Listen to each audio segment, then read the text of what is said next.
Professor Holly Walker, what do you fear from this draft opinion and what could be next? Thank you so much for having me on this evening. I think we have seen with the Louisiana bill that you just spotlighted how fast this train can move down the tracks once Roe and Casey are overturned.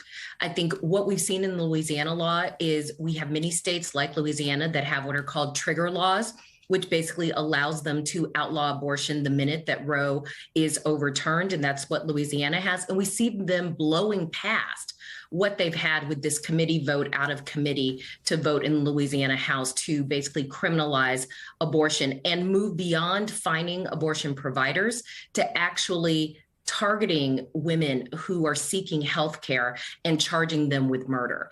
And so when we hear experts and people who are raising the alarm around this draft opinion, it's not just histrionics. And it's really important that everyone who's watching us tonight understands that the broad language that's in the draft opinion really does put on the table everything from the right to interracially marry, the right to prevent forced sterilization, all of these things that are protected by the right to privacy and by our 14th Amendment rights, that could all be up for discussion. Stay on that point. Walk us through it. What would a reversal of Roe v. Wade mean for other landmark Supreme Court decisions?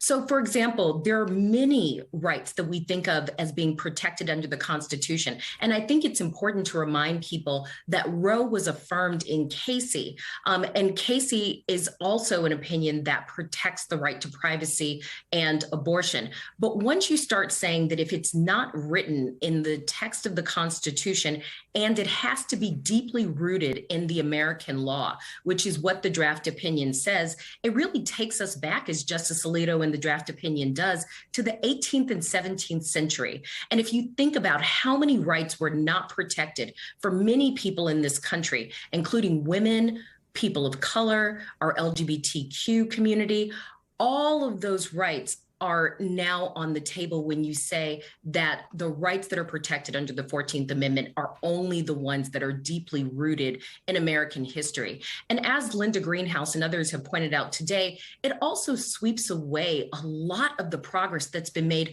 on women's equality. I think what we saw in that ad is really the specter of women and our healthcare being criminalized by states. And without the protection of Roe, that is really what's on the table. I want to read you this tweet from Congressman Adam Schiff. He says, "I don't care how the draft leaked. That's a sideshow. What I care about is that a small number of conservative justices who lied about their plans to the Senate intend to deprive millions of women of reproductive care. Codifying Roe isn't enough. We must expand the court." Your thoughts? You know, I think this is something that really has to be thought about when we're asking, what do people want to mobilize around to stop what we're seeing from this draft opinion? I agree that the leak is not important in the sense that what is critically important is protecting rights that have been protected for a long amount of time. Roe's been in place for half a century.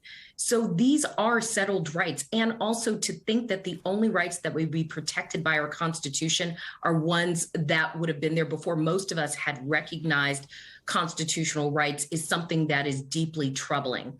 I think when Congressman Schiff is talking about the idea of federal legislation is honestly, that would be a backstop, that would be a last resort, but it is not the same thing as protection of constitutional rights. In the sense that before the federal legislation passes, we could see states like Louisiana doing what we saw there. And also federal legislation can be overturned, as we've seen. And what would need to be done to pass federal legislation would include probably ending the filibuster, which would mean if we end the filibuster to pass federal legislation, protect abortion rights, then in the next Congress, they could absolutely pass another law that would take away those same rights.